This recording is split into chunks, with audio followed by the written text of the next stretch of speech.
Hello and welcome to this online module on animal health surveillance. My name is Katharina Stärk. I am Professor of Veterinary Public Health Policy at the Royal Veterinary College in London and Director at the consultancy company SAFOSO in Bern, Switzerland. I have worked on animal health and food safety surveillance over the last 20 years, both in an academic, industry and government role. I hope you will enjoy this module.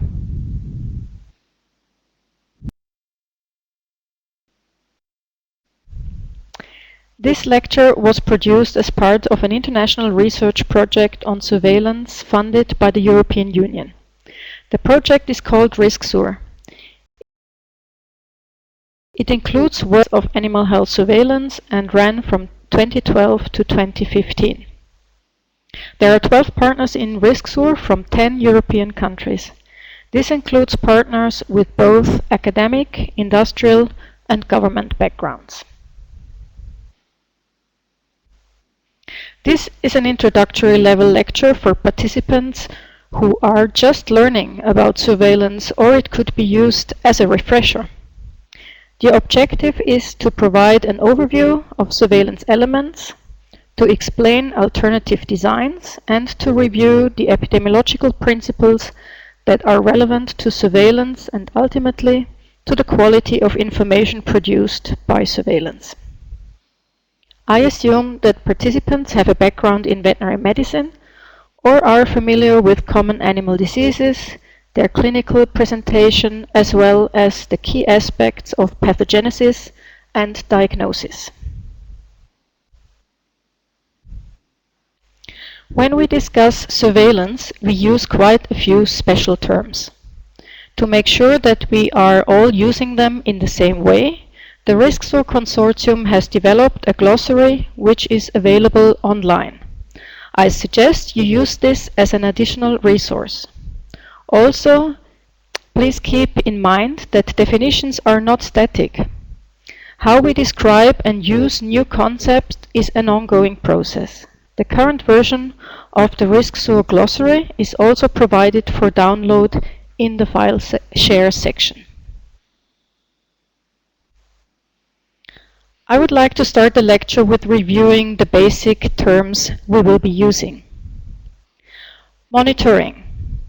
Monitoring is an overarching term that was traditionally used to describe a continuous effort to collect data with the objective to detect changes and to provide information as a basis for decision making.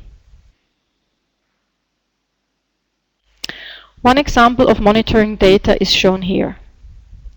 These are reported cases of salmonellosis in cattle. So these are laboratory confirmed clinical cases reported by the labs as legally required in many countries.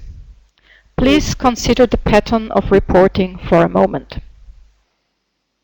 You will agree that it is quite difficult to detect a consistent trend or pattern in these data. This could indicate an endemic situation with no clear seasonality. Here is another example, this time from public health. The graph shows 3 different clinical syndromes which are all related to respiratory diseases. The total of respiratory diseases, or TRD, is at the top. The bold black line is a subset which describes the occurrence of acute bronchitis, and the lowest line describes influenza-like illnesses. These are reported by general practitioners. As they are not laboratory confirmed, there could still be some non-influenza cases included. What the graph shows is that there is a distinct annual pattern with an epidemic over the winter months in many years.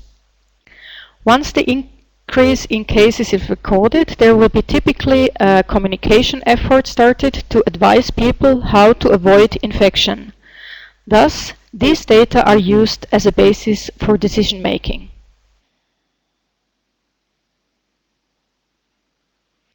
In a situation such as the one we have just seen with influenza, we tend to talk about surveillance rather than monitoring. This term implies that there is a defined level of occurrence when action is to be taken. Please note that for some diseases, this threshold could be 0. For example, if surveillance suggests that there is a case of foot and mouth disease in a country that is normally free from this disease, this single case will trigger disease control activities. Whenever you consider a reportable animal disease, this is very likely to be surveillance unless there is no clear course of action defined. Transitions from monitoring to surveillance are possible, and we will get back to this in a moment.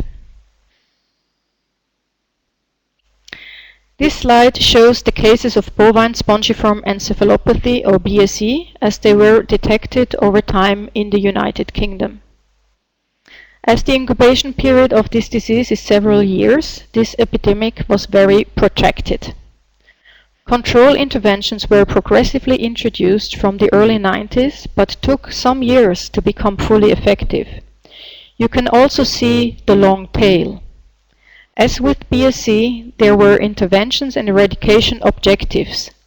The case recording would be considered surveillance rather than monitoring. Here is a more detailed definition of surveillance as it is used by the European Centre for Disease Control. Please take a moment to consider it and take note of the different components that are listed. We will discuss this further in a moment. Please also note the emphasis on taking action to create a link between surveillance and prevention or control. Now imagine a disease that is endemic in a country you are familiar with. In such a situation, the incidence of the disease will be at a stable level. The objective could then be to establish this level, look for spatial or temporal trends, or other epidemiological features of the disease. At some point in time, a decision may be taken to start a control program. If the measures taken are effective, the incidence would then start to decrease, and the objective of surveillance would be to document this. In a situation where the objective was then changed further to eradicate the disease, surveillance would be useful to prove freedom. Over these 3 phases, we would clearly have moved from monitoring to surveillance, because the objective was changed from neutral observation to working towards a defined target. Note that the goal to reach freedom is not always realistic, feasible, or economical. It will depend on the features of the disease under consideration. Here is another way of showing these different phases. They are here labeled sustainment for the start of the cycle. At this point, the current level could be increasing, as shown in line A. You could have short outbreaks that are successfully managed, as shown under B, or absence of the disease, labeled C. You could also have uncertainty of the true level of the disease, indicated by D. The establishment of this level would be the objective of the next phase. In the investigation phase, more information on the current status is collected, and possibly a decision to move into the following phase, the implementation, would be taken. After achieving the objective of this phase, this is either eradication or reduction to a defined level, one would revert back to stage sustainment.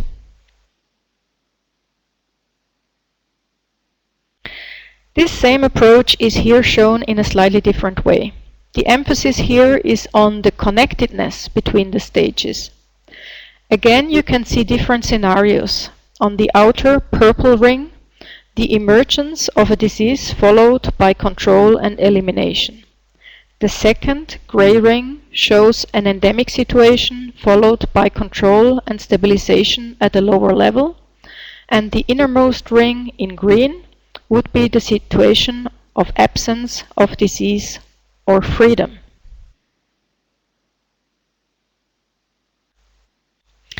It is clear that both surveillance and interventions are efforts that incur costs.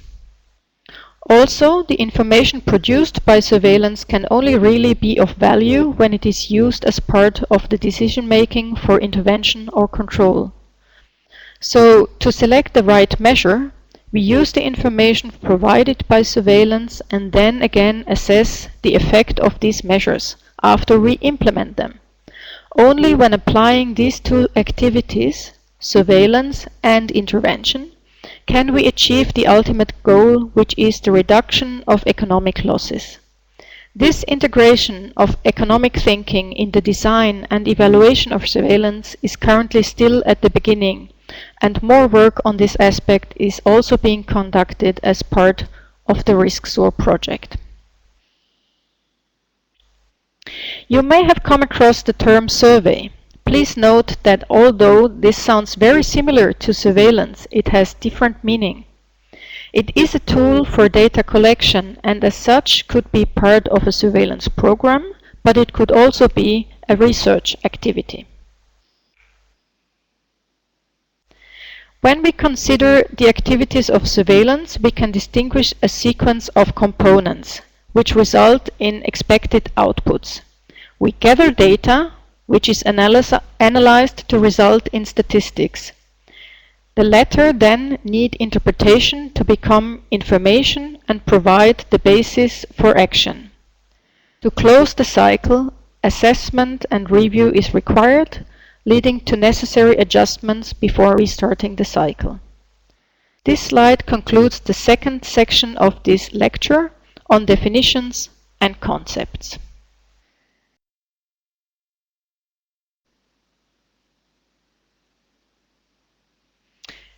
We shall next consider components of surveillance and different designs. Here is a list of different characteristics that are required to fully describe a surveillance system.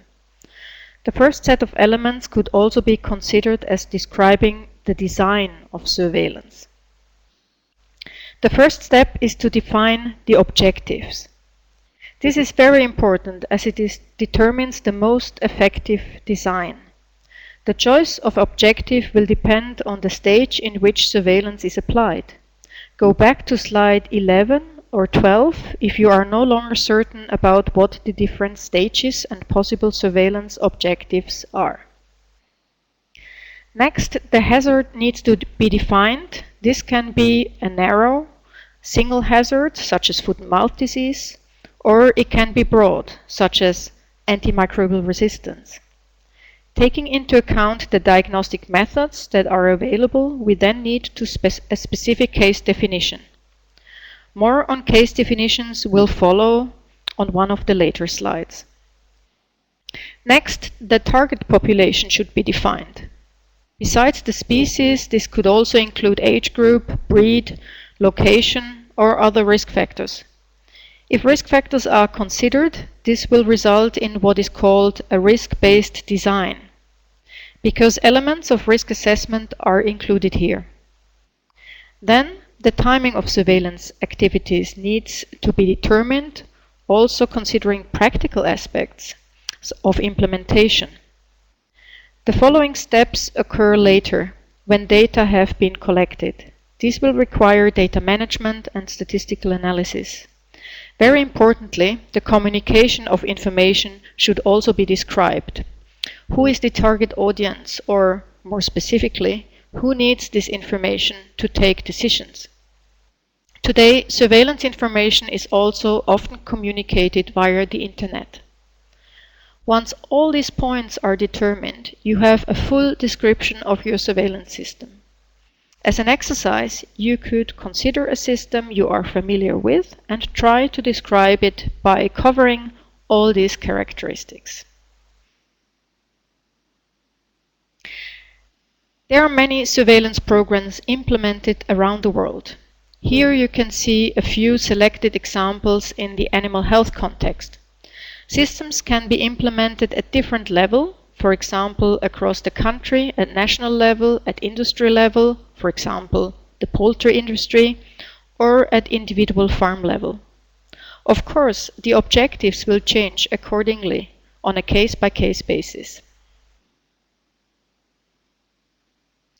This slide provides very similar information but for surveillance conducted for food safety. Just to pick out an example, there could be surveillance conducted at industry level to document freedom from a specific hazard, such as salmonella.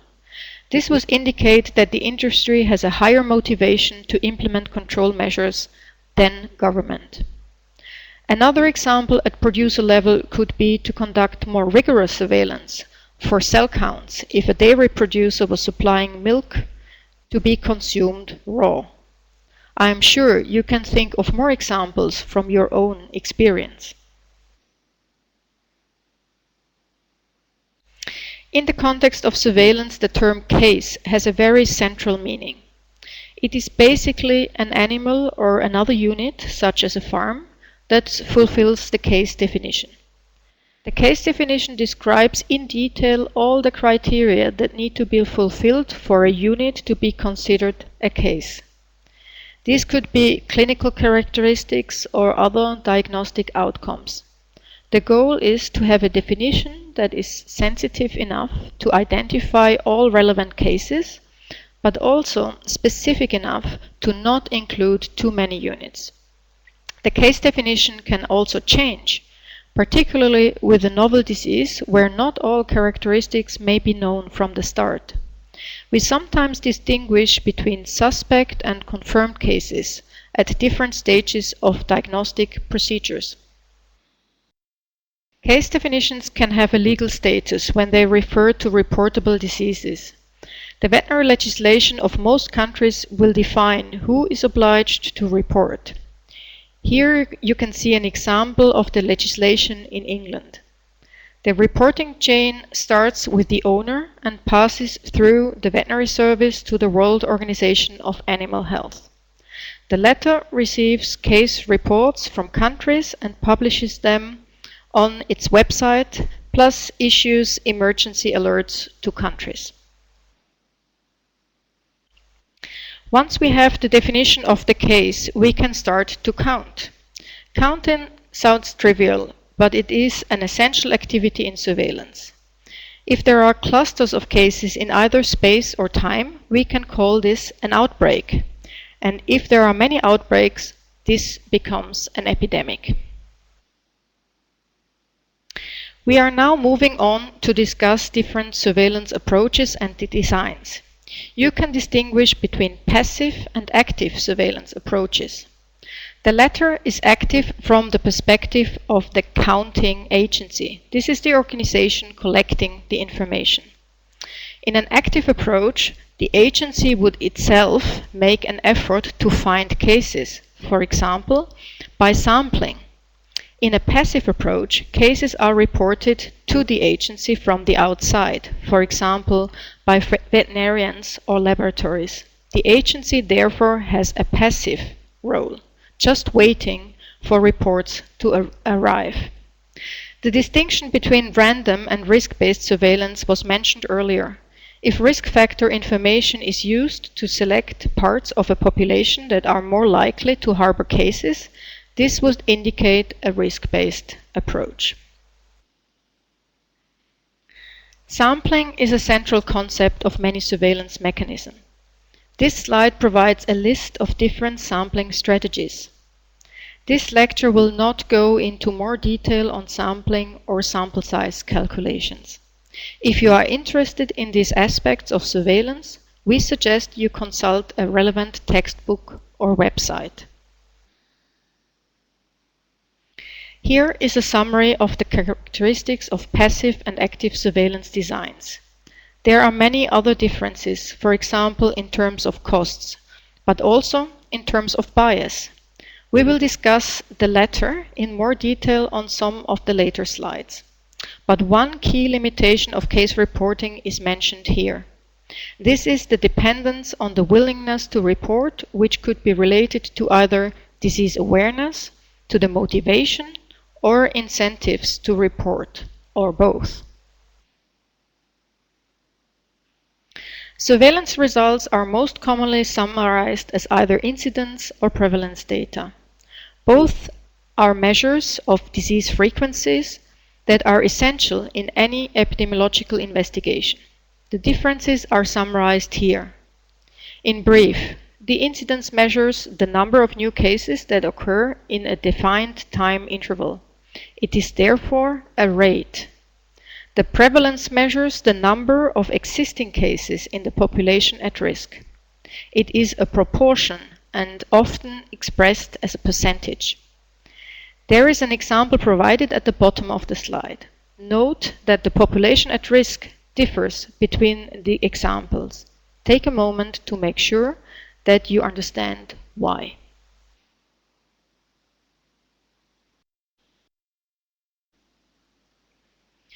The next part of the lecture deals with validity and bias. Validity can be compromised at two levels, internal and external. Internal validity is assured when the results of a survey closely reflect the true status of the sampled population. In this example here, the survey measures a prevalence of 33% positive animals, and the actual prevalence in this sample is 33%. External validity is concerned about how representative this result is for the actual prevalence in the entire target population, also including the animals that were not sampled. If you have a biased sample, the external validity will be compromised. This leads to the consideration of the term bias. Bias is defined as a systematic error. The causes of bias can be manifold, as will be explained in the next slide. The consequence of bias is that you are over or underestimating the true value. Bias is almost impossible to avoid completely, but it is important to understand in which way your results are biased. There are also analytical methods that are able to correct bias. This lecture will not cover these methods, but you can find them in textbooks on quantitative epidemiology. Bias can be due to diagnostic methods that will not lead to full case definition. When your survey is targeting a specific subpopulation that is not representative, this can lead to selection bias. Of course, if you use random sampling, the risk of selection bias should be minimized. A further common type of bias is information bias. Diagnostic tests can introduce bias as they are never 100% sensitive or specific. Also, additional information on cases can be biased if there are systematic deviations, such as, for example, late reporting, which leads to a bias in the date of occurrence. Bias is almost impossible to avoid. The key here is to be aware of the type, extent, and direction of bias that may be present. Using a sample rather than including the entire target population is a cost-effective approach in active surveillance. In order to obtain unbiased samples, a list of units should be available from which to draw the sample. The sample size needs then to be calculated based on the applicable formula. This can be found in the relevant textbooks. We will now look at underreporting, which is a very common type of bias in passive surveillance. We can think of the true situation in a population as follows. In a disease with severe outcome, there will be deaths as the ultimate presentation that will hardly be missed. However, there could be different levels of disease that will be missed when only considering mortality. This phenomenon has been described as the clinical iceberg, of which surveillance will only measure a part. To translate this into an applied example, let's consider gastrointestinal diseases. These data are for England. The example has been calculated by Professor O'Brien and her team that for each case of salmonella that is recorded, in the national statistics, there are 1.2 positive lab results, 2.3 patients seeing a doctor, and probably 3.2 cases in the community. The same has been estimated for Campylobacter, where the number in the community is much bigger, as you can see, due to the pathogenicity and epidemiology of the pathogen. Once we know these figures, we can of course correct the numbers that are reported. Unfortunately, these numbers are hardly ever known. On this slide you can see a very similar example that was developed during the influenza H1N1 pandemic for the USA. As you can see, the degree of underreporting here is a lot bigger, resulting in 68 cases in the community for each reported case. To summarize this chapter, we can note that many epidemiological concepts are important in the design, analysis and evaluation of surveillance. It is therefore essential to be familiar with these concepts, most of which we have only very superficially touched in this lecture.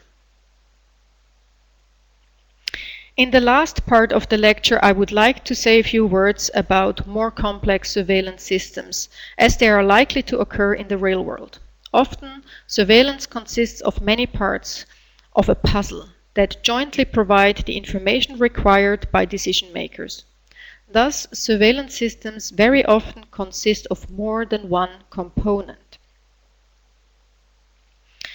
A surveillance system essentially is a type of surveillance that consists of more than one component. For example, for classical swine fever surveillance, a country could have both suspect case reporting as well as serological surveys in wild boar and virological surveillance in carcasses submitted for postmortem.